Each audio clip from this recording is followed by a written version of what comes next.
I'm just a person that's kind of carrying the baton right now, and hopefully I'll be passing it on to a new generation with a little bit more progress being made than we are where we stand today.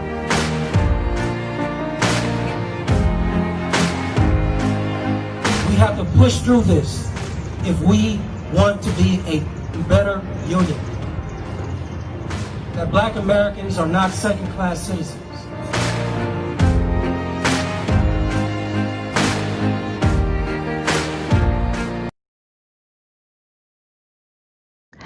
Hello and welcome to Washington Post Live on this Friday before Martin Luther King Day.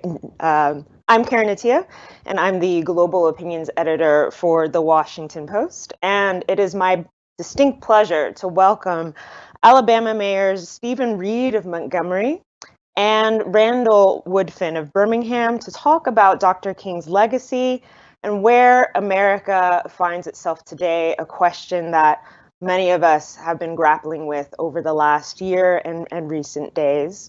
Now, their cities, Montgomery and Birmingham, were central in the fight for civil rights from the 1950s to the present day.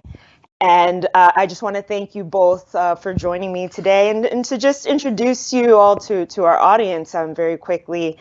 Mayor Stephen Reed of Montgomery, Alabama, is Montgomery's first African-American mayor.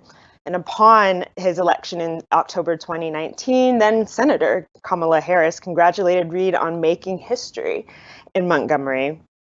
My colleague Megan Flynn said his victory reverberated well beyond Montgomery as many celebrated the milestone in a city remembered as both the cradle of the Confederacy and the birthplace of the civil rights movement. And Montgomery is a city where 60% of residents are Black, was the first capital of the Confederate States of America, but also is a symbol for protests and resistance for the civil rights era. So thank you so much for joining me. And Mayor Randall Woodfin of Birmingham, Alabama, who happens to be the youngest mayor in the city's history. He grew up in a Birmingham neighborhood and attended Morehouse College in Atlanta, the same alma mater as Dr. King and Mayor Reed, actually. After attending law school, he worked as a criminal prosecutor, a community organizer, and president of the Birmingham City Board of Education. Again, thank you both so much for joining us today. I want to dive to the questions just about reflecting on Dr. Martin Luther King Jr., his energy, his zeal, his passion for civil rights at such a young age. And I'd like to put this question to you, Mayor Reed, given that Montgomery was the first battleground in the civil rights era. Can you talk about, you entered local government at such a young age. What drove you to do that? And, did studying about Martin Luther King Jr. at all inspire you to join politics? Absolutely. And first of all, thank you for having me. I'm glad to be on with you and Mayor Woodfin. It's a pleasure and honor to talk about the legacy of Dr. King. I think all of us are heirs to that legacy. And, I went to Morehouse in part because my father told my older brother, who also graduated Morehouse, that if Morehouse is good enough for Martin King, is good enough for you. And even though that wasn't my time to be looking at a college, I kind of knew that the path was set for me at that point. And I think after matriculating through Morehouse and learning more about Dr. King, both as a student and as a leader, one could not be inspired by what he had done. Even coming from Montgomery, I just learned a lot more.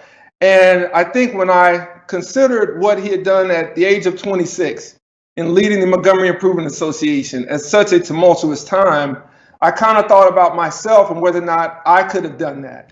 And the answer is no. Now, I know I couldn't have at that age, in particular, given the challenges that the citizens of Montgomery were dealing with and what changes they sought. And giving oneself to public service became a way for me to create change that I was not able to make, or I was not able to influence from outside of my position in elected office. And so I came to elected office as a probate judge, a countywide probate judge, which is the chief election official in this county as well.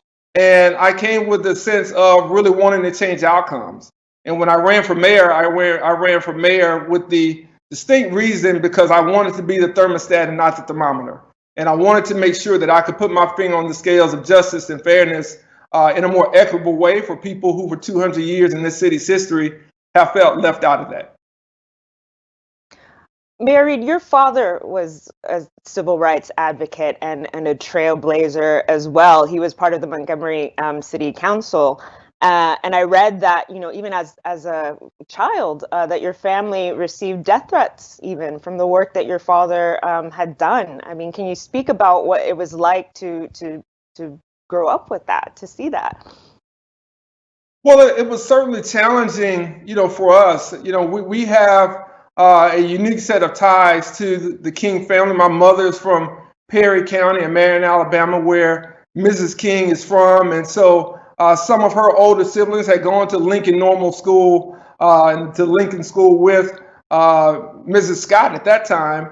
And so my father first met Dr. King as a student leader, as the SGA president at Alabama State University, leading the sit-ins with other students here from an HBCU. And Dr. King saw some leadership and saw some potential in him.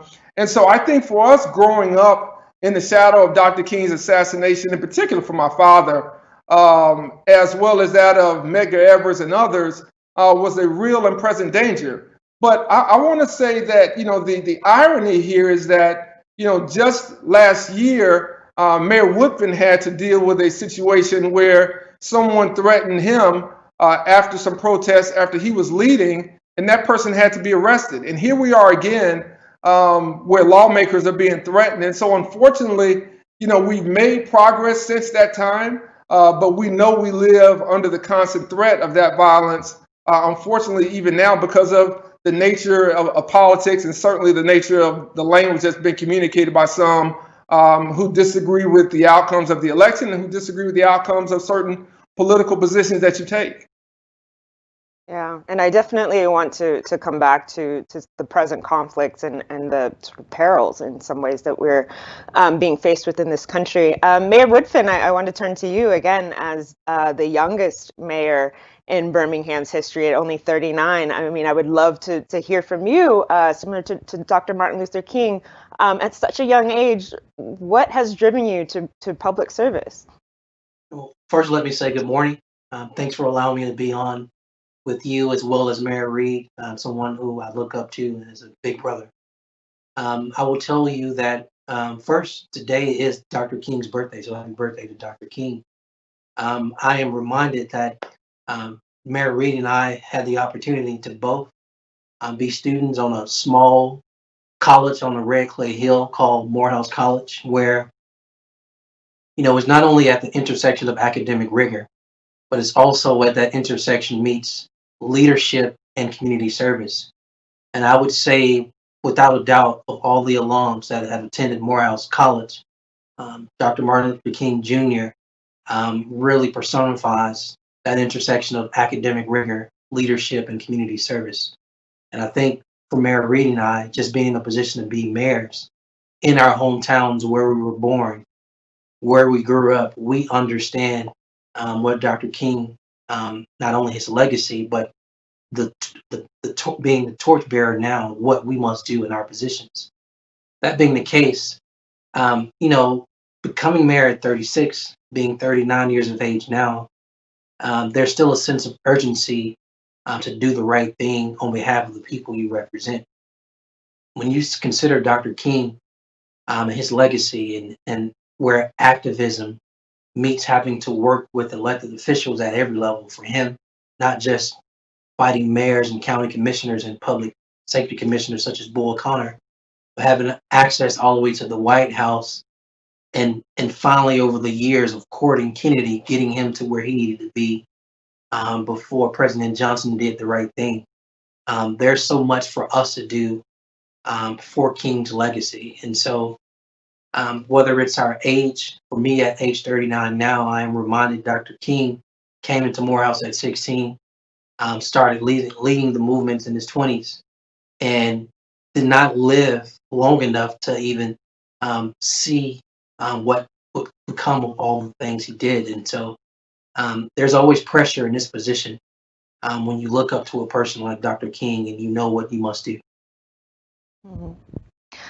I want to go to, like Birmingham being the site for some of Dr. Martin Luther King Jr.'s most famous words. Of course, we know in his famous letter from the Birmingham jail, which is injustice anywhere is a threat to justice everywhere. We are caught in an inescapable network of mutuality, tied in a single garment of destiny. And whatever affects one directly affects all indirectly. Mayor Woodfin, I mean, what do you think when you hear these words, or from that very famous letter? Why was those words so transformational at that time, and how does that resonate for you today? Well, I think at that time, Black people were relegated to second class, third class citizens, having the right to vote, having the right to participate in certain things as second class citizens. That form of injustice made America not be the country it's supposed to be on behalf of all Americans. I think when you apply that and make that applicable in 2020, when you look at George Floyd's death, when you look at the carnage of what the global health pandemic has exposed, when you look at the economic crisis and what it has exposed, is that there's still an overwhelming amount of inequality as well as injustice that exists in America. And the thing that Dr. King was fighting for, not just civil rights and voting rights of the time then, but when you look at the character and who we are as a country now, many things that are left unresolved, that King's mission, his legacy, that we, Mayor Reed and I, are still fighting for, because the amount of injustice at various levels in our country is overwhelming. Mayor Reed, I'd love to come to you on this, a broader question, I think, about Martin Luther King Jr.'s legacy. And very often, I think we have, sometimes we perhaps misunderstand or even whitewash, sometimes just how radical Martin Luther King Jr. was for his time. We forget, or perhaps we choose to misremember, that he was hated by a large portion of white America. And so I'm just, wondering, are there ways that we actually sometimes do Martin Luther King's legacy and memory and injustice when we kind of, people say, well, let's calm down on the protest. Martin Luther King wouldn't have wanted these sort of protests, things like that. So yes, how are we sometimes whitewashing and misremembering what Martin Luther King Jr. stood for? Well, we whitewash what Dr. King stood for because it makes most of those who are doing the washing feel better about the way things were then and the way things are right now. And so we sanitize that message in a way that only captures one of the thousands of speeches that he gave. And even out of that speech, we take kind of a few lines out of the speech that he gave at the March on Washington. And that's all we utilize him for. We don't think about the books that he wrote. We don't think about the other speeches that he gave, the other sermons that he gave at Riverside Church in New York, or speaking of the two Americas in a speech at Stanford University in 1967.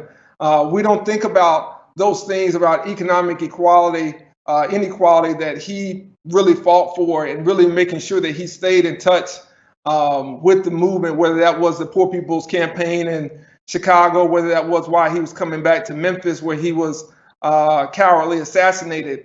So we have to make sure, I think, that we view Dr. King from maybe a reluctant leader at 26 and taking over and running the Montgomery bus boycott and leading that all the way through him writing a letter from a Birmingham jail and what he called on the Christian and the faith leaders to do. Some might put them in the space of white evangelicals now to do, those that called him a rabble-rouser, outside agitator, and others, all the way through where he was in his protests against the Vietnam War, leading up to the end of his premature life at the age of 39 in 1968. So I think we have to be very deliberate and intentional in looking at his words and how he grew and the things that he saw, as well as the frustrations that he had with some of the lack of racial progress and political progress that he saw and the resistance that he met even after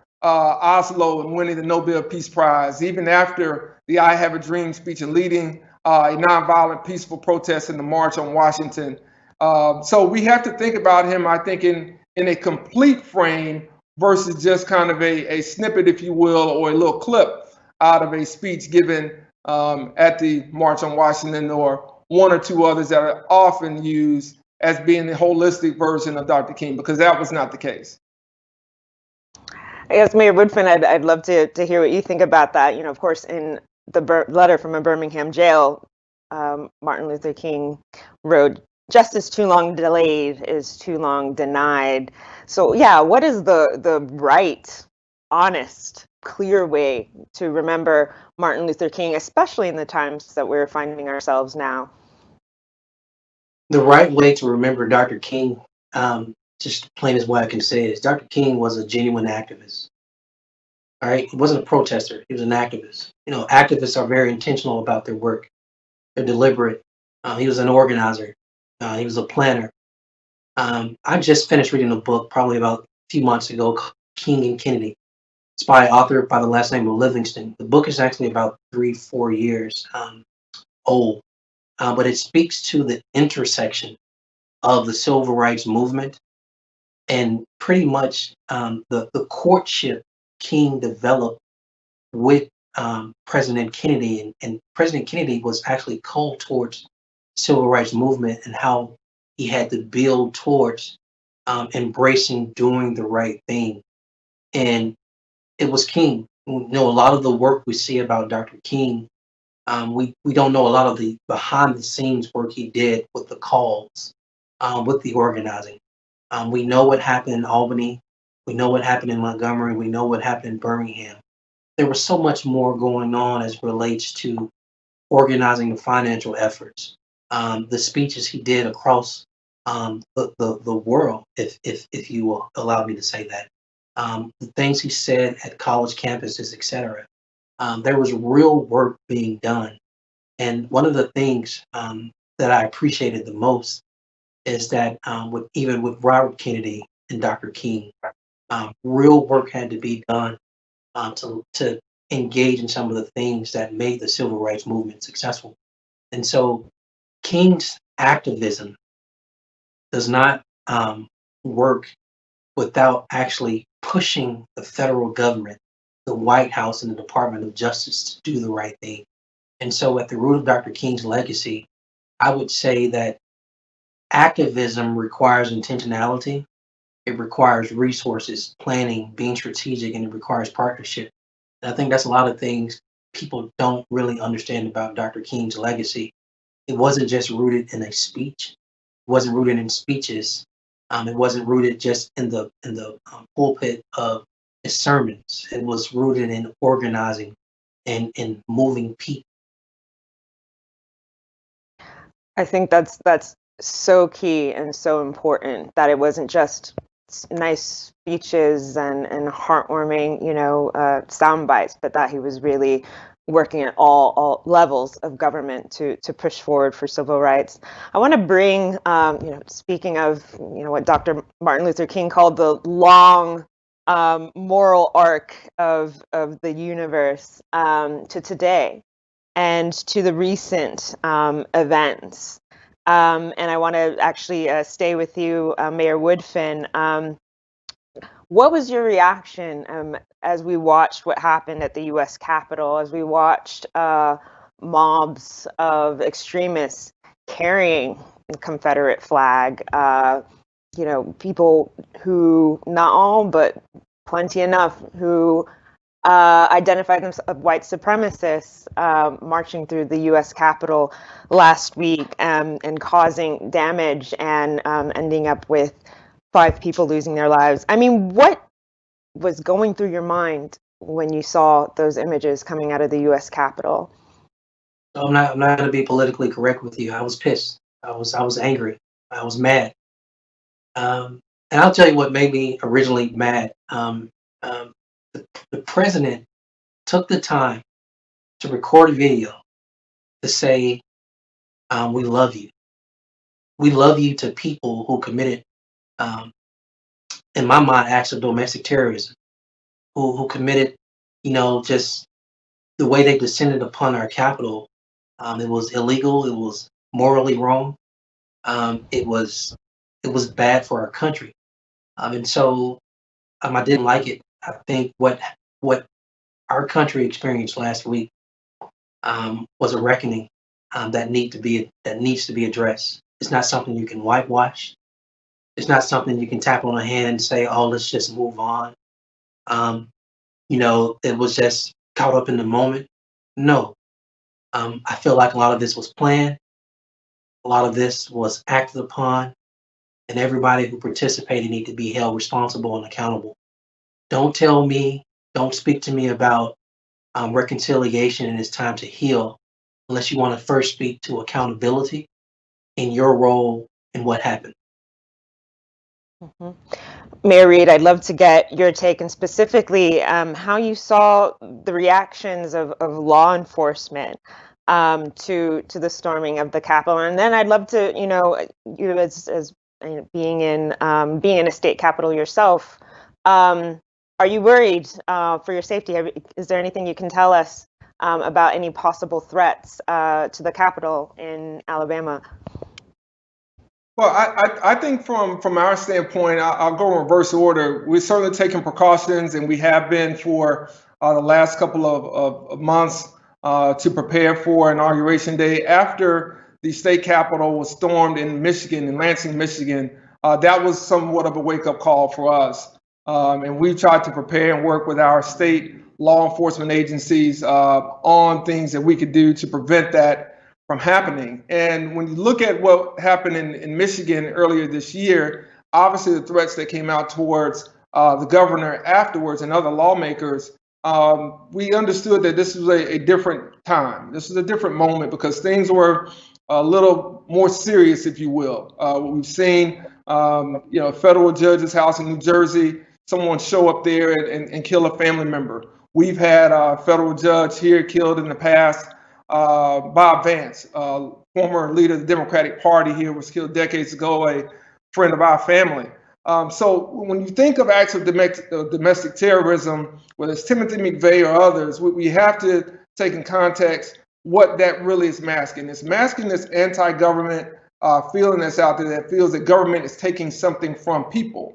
And so when you fast forward that to where we are today, we have really seen what happened or what took place at the U.S. Capitol, and we've had to prepare even more. Now we're working with federal officials. Now we're looking at civil rights sites. We're looking at other monuments. We're making sure that we're not just focused on the Capitol, but also municipal buildings. We have to look at other federal buildings as well. So we're taking all the precautions we can here. And if I can just get to your initial question about how I felt, I felt that this was a very ironic situation to have that type of vitriol and anger shown at the Capitol to where people would feel like they could even get close enough to do it. There was a level of privilege. There was a level of entitlement. There was a level of just really outright brazenness to even think about that, because I put myself in the position that many mayors around this country were in when the Black Lives Matter protesters really wanted to protest police, community relations, and police reform in this country just a few months ago. And I thought if I had said what a President Trump had said, or what the congressman from North Alabama in the Huntsville area, Mo Brooks, had said, and I believe that if I had said anything close to that, I would have been asked to resign. People would be trying to force me to resign now. And so I think that to have the arsonist light the match and then to come back, at least in President Trump's case, he's at least pretended like he doesn't want there to be any violence. In the case of Alabama Congressman Mo Brooks, there has even been no, even fake effort to act like he didn't care. it's very ironic to see what that led to versus what has happened over not just the course of the last few months, but over the course of history in terms of other marches, whether it be people of other religions, people protesting immigration, people who didn't look like those who were trying to break down the gates of the Capitol. What would have happened then? And I do believe that the outcome would have been much more deadly. I believe there would have been much more force used. And I believe that we would be talking about a massacre now instead of a insurrection or an attempted coup that took place last week. And so very ironic in terms of how that was handled. And I do believe a full investigation is necessary by our Congress and by our federal authorities. And I hope they impose the maximum penalties on every last person that was involved in the desecration of our democracy and the attempted overturning of a constitutional responsibility of our Congress. Our legislative branch was in that building probably for one time and one of the very few times that they are other than the State of the Union all at the same time. That could have been disastrous, and everyone accountable, be they lawmakers, be they police officers, or be they protesters, should be held to the maximum penalty. Yeah. And I want to turn quickly, this is a question that really could have a hour-long answer, but both of you mayors have been involved in whether it's renaming streets in honor of civil rights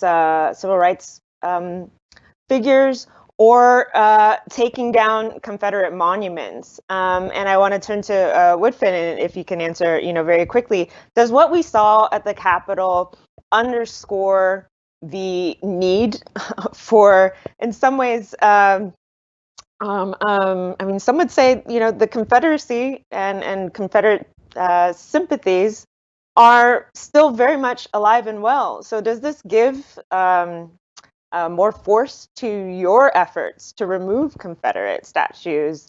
And just how do you see that?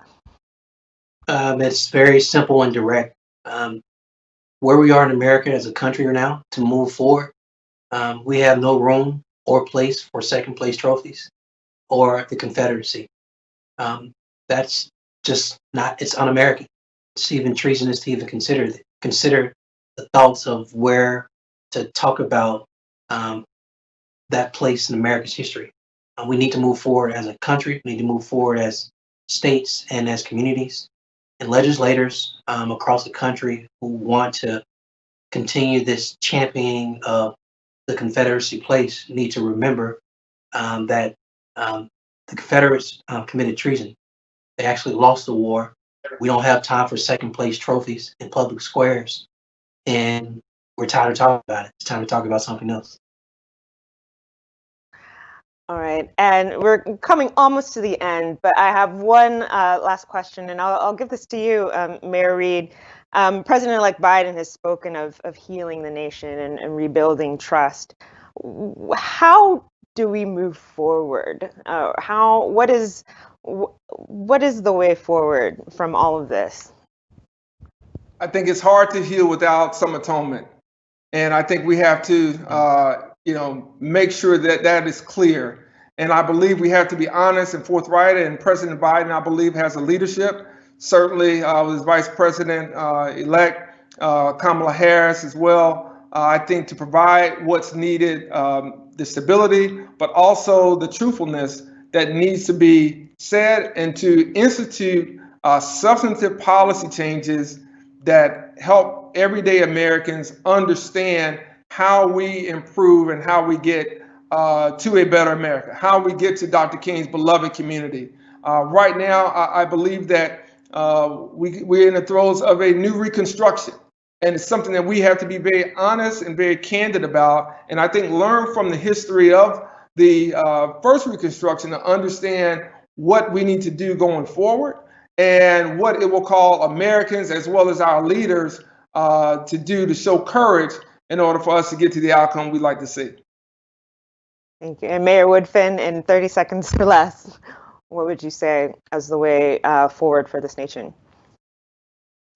I think I agree with Mayor Reed. In order, to get to a place of healing, you first have to acknowledge what's happened.